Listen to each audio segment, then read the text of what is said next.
Brazil's foreign exchange is supported by a calm summer fiscal performance in the Southern Hemisphere-Reuters survey by Gabriel Burin, Buenos Aires. Brazil's real will stay backed up by a surprisingly good fiscal performance into the Southern Hemisphere summer lull. As the campaign for October's presidential election begins to gather pace, a Reuters poll showed it oscillated around 5.60 per US dollar in the fourth quarter and is expected to keep doing so, with subdued market action during the summer holiday season softening the hit of the greenback's rise. Following the latest hawkish Federal Reserve minute, according to the median estimate of 21 foreign exchange strategists polled January 4th to 5th, the real is set to strengthen 1.4% to 5.62 per dollar by end March from 5.70 on Thursday. So long as Brazil's fiscal problems remain under control, the country's public accounts swung to a small primary surplus in the 12 months through November, thanks to stronger than expected tax revenues and slower expenditures resulting from strict spending rules. But investors worry the improvement may be only temporary after President Jair Bolsonaro's administration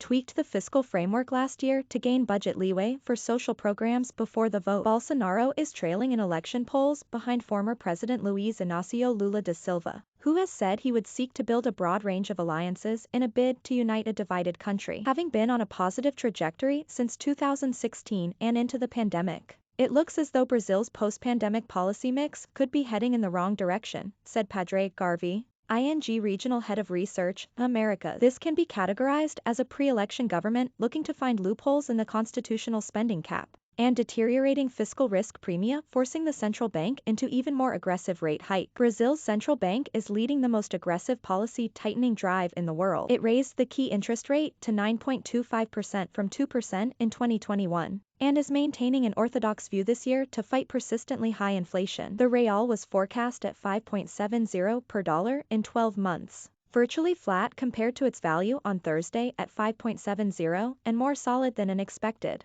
3.7% depreciation of the Mexican peso in the same period, to 21.3507 per dollar. The weaker outlook for Mexico's currency rests on perceptions its central bank's rate hike cycle is still too moderate when measured up against other countries like Brazil, despite a larger than expected https www.reuters.com/markets/us/Mexican central bank hikes of rates, more than expected tame inflation 2021-12-16 move last month.